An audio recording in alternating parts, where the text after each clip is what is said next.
여수와 고흥을 잇는 교량의 이름을 두고 논란이 이어지고 있습니다. 결국 관계기관이 현장 실사를 예고한 가운데 중재와 협상의 노력은 찾아보기 힘듭니다. 해상 케이블카 주차타워 기부 체납 문제가 마무리될 전망입니다. 임시 사용 중인 해상 케이블카의 준공 허가도 조만간 나옵니다. 첫 시민 주도형 로컬푸드 직매장이 문을 엽니다. 생산자와 소비자 모두를 위한 상생의 모델로 기대를 모으고 있습니다. 옛 통합진보당 기초의회 의원들이 의정 활동에 복귀했습니다. 최근 법원이 의원 퇴직 처분 취소 소송에서 원고 승소 판결한 데 따른 겁니다. 여러분 안녕하십니까? 여수와 고흥을 잇는 연륙교의 명칭을 두고 논란이 계속되자 급기야 관계당국이 현장 실사에 나섭니다. 이런 가운데 문제 해결을 위한 지자체의 노력과 상호 협력이 아쉽다는 지적이 이어지고 있습니다. 문영철 기자입니다. 여수 적금도와 고흥 영남면을 잇는 연륙교. 여수시는 섬 이름을 딴 적금대교를, 고흥군은 인근 파령산의 명칭을 딴 파령대교를 사용해야 한다고 맞서왔습니다. 지난 2일 전라남도 지명위원회가 고흥군의 의견을 반영하면서 논란은 본격화됐습니다. 9명 중에서 7분이 찬성해서 채택했기 때문에 그 결과를 이제 국가지명위원회에서 저희들이 올렸습니다. 최근 적금도 향후에는 대교 개통 이후 양씨군의 이동까지 막겠다며 반발의 수위를 높이고 있습니다. 논란이 확산되자 국토지리정보원은 조만간 현장 실사에 나서기로 결정했습니다. 분쟁이 있었다. 그런 경우에는 위원님들이 제안을 제시하시기도 하고 아니면 부결을 시켜서 다시 한번 검토해보라고 내려보내기도 합니다.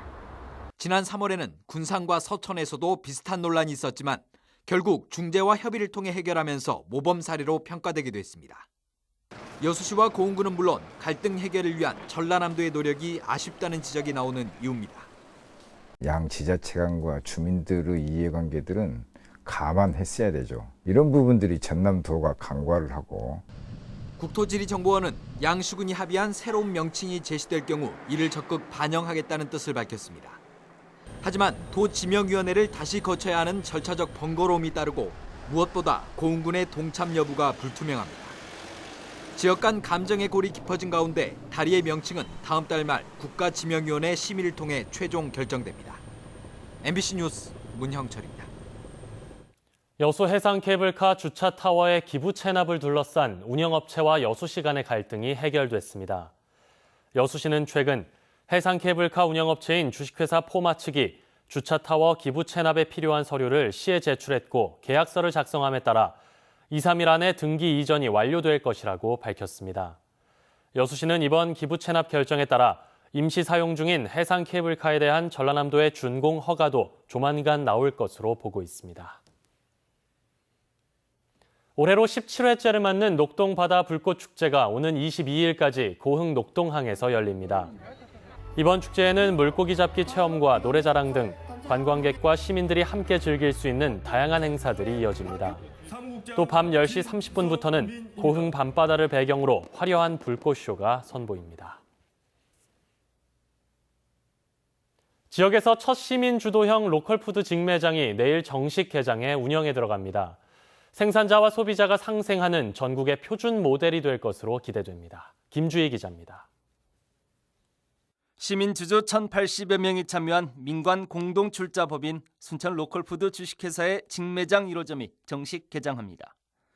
순천만 국가정원 인근 330제곱미터 면적에 마련된 로컬푸드 직매장에는 지역의 363개 농가가 참여하고 있습니다.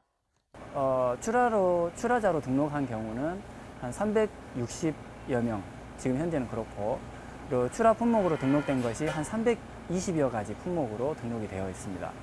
지난 6일부터 시작된 출하, 운영, 판매 전반의 문제점 보완을 위한 시범 운영 결과도 기대 이상입니다. 시범 운영 기간 동안 6,100여 명이 방문했고 매출액도 1억여 원을 훌쩍 넘어섰습니다. 지역 소비자들의 반응도 비교적 긍정적입니다. 오늘 온 거 오늘 사갈 수 있잖아요. 그게 좋고요.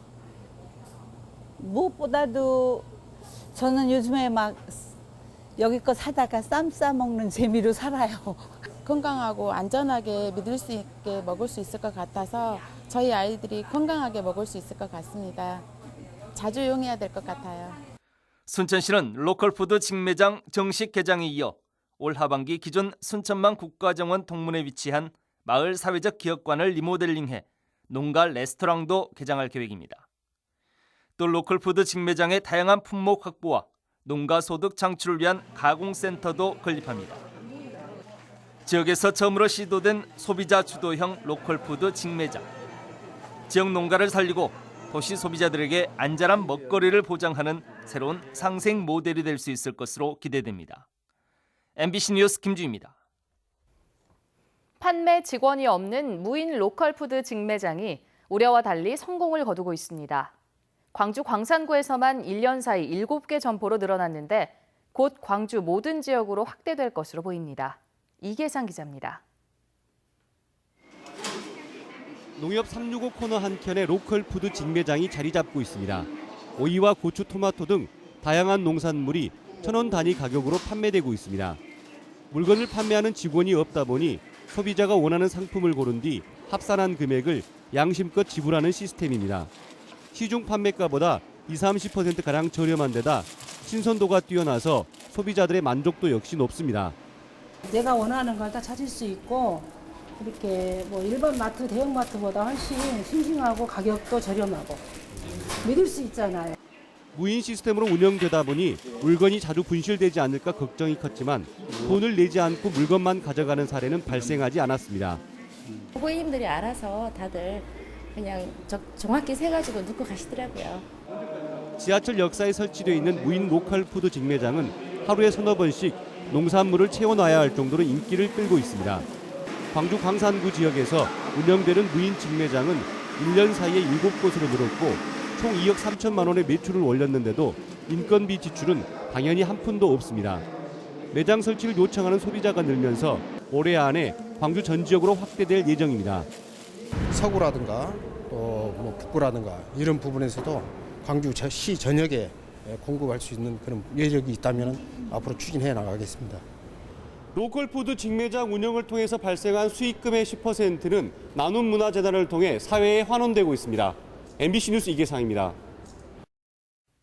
옛 통합진보당 비례대표 지역시의원들이 의원직 신분을 회복했습니다.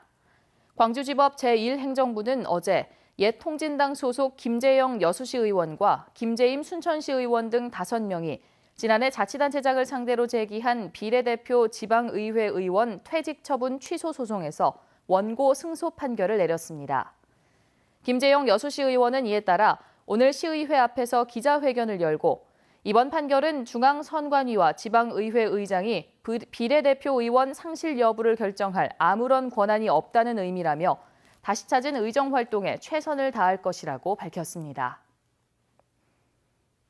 여수시가 2012 여수세계박람회 조직위원회와 유치위원회에 파견 근무한 주망부처나 전라남도 공무원을 대상으로 홈커밍데이 행사를 열었습니다. 행사는 오늘부터 1박 2일간의 일정으로 해상 케이블카 탑승과 갯갓길 트레킹, 전통시장 투어 등으로 진행되며 파견 직원과 여수시 직원들을 포함해 120여 명이 참여했습니다. 여수시는 홈커밍데이를 직접 주관하기는 이번이 처음이라며 파견 직원들에게 박람회 성공 개최에 자긍심을 고취시키고 박람회 이후 발전된 여수시의 모습을 알리고자 이 같은 행사를 열게 됐다고 밝혔습니다. 전라남도가 청년이 돌아오는 전남 실현을 위해 대대적인 조직 개편에 들어갔습니다. 청년 정책 컨트롤 타워를 만들어 다양한 청년 정책을 세우기로 했습니다. 김양훈 기자가 취재했습니다. 전남 지역 청년 인구는 꾸준히 감소세입니다. 지난해 전남 청년 인구 수는 32만 8천여 명으로 5년 전보다 12,000여 명이 줄었습니다. 전라남도는 청년이 돌아오는 전남을 도정 목표로 삼았습니다. 우리 지역에 입주한 기업은 우리 지역 출신 청년층을 우선 고용할 수 있도록 먼저 기업 맞춤형 인재를 양성하고. 하지만 정작 청년 정책을 총괄할 컨트롤 타워가 없어 체계적인 계획 수립과 정책 추진이 쉽지 않았습니다. 전담 조직 신설의 필요성이 꾸준히 제기된 가운데 전라남도가 청년 정책을 담당할 조직을 대폭 개편했습니다. 자치행정국에 있는 인재양성과에 청년정책팀과 청년인재육성팀을 신설하고 청년정책 담당관실로 명칭을 바꿔 기획조정실 소속으로 옮겼습니다. 전남도청 내 20개 부서에서 청년 관련 업무를 하고 있는데 이를 효과적으로 컨트롤하겠다는 계획입니다. 네, 청년 업무가 현재 20개 부서에 한 70개 업무는 나눠져 있습니다. 그래서 이걸 종합하고 계획하고 컨트롤하고 협업을 유도할 수 있는 컨트롤 타워가 필요하겠다. 그런 측면에서 전남에서 거주하거나 생활하는 청년들이 참여하는 청년협의체도 구성했습니다. 청년 정책 아이디어 제안과 청년들이 현장에서 느끼는 다양한 의견을 취합하고 전달하는 역할을 하게 됩니다. 전라남도가 청년 전담 조직 신설로 일자리 창출과 교육, 복지, 문화 등 지역 내 청년이 돌아올 수 있는 기반을 마련할 수 있을지 주목됩니다. MBC 뉴스 김양훈입니다. 여수시 도시공사 박노조 사장이 남해화학이 본사를 여수로 이전한 이후 첫 대표이사 사장에 선임됐습니다. 남해화학은 앞으로 2년간 남해화학을 이끌 대표이사 사장에 여수시 도시공사 박노조 사장이 추천돼 오는 31일 임시주주총회에서 최종 승인을 받아 사장에 정식 취임한다고 밝혔습니다.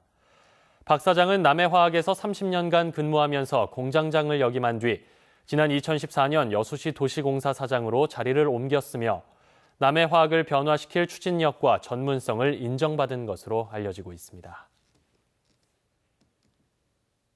광양경제청의 7급 여성 공무원인 신혜윤 씨가 도내 여성 공무원 가운데에서는 처음으로 지적기술사 시험에 최종 합격해 화제가 되고 있습니다.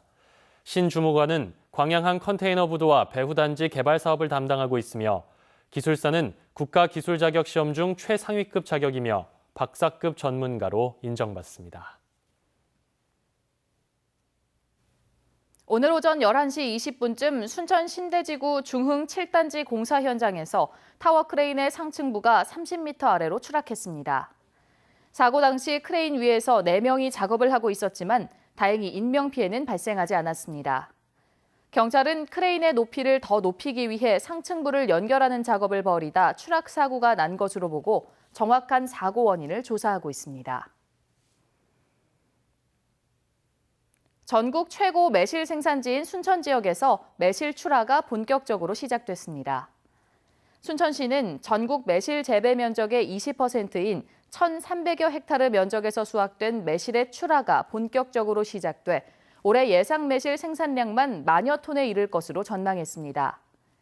순천시는 지역 내 21개소 공동 선별장과 매실 재배 농가에 등급별 선별에 철저를 기할 것을 요청하고 경락가 향상과 매실 제값받기에 주력할 계획입니다. 본격적인 매실 출하기를 맞아 지역 주산지에서 대규모 직거래 장터가 열립니다. 광양시는 다음 주 주말인 28일부터 이틀간 다안면 매화마을 주차장에서 다양한 체험 행사가 함께 어우러지는 광양 매실 체험 직거래 장터를 개설하기로 했습니다. 광양시는 최근 2년간 매실 가격이 크게 떨어지면서 산지 농민들의 어려움이 가중되고 있어 다양한 판로 확보를 통해 수요처를 늘리기 위한 행사라고 배경을 설명했습니다.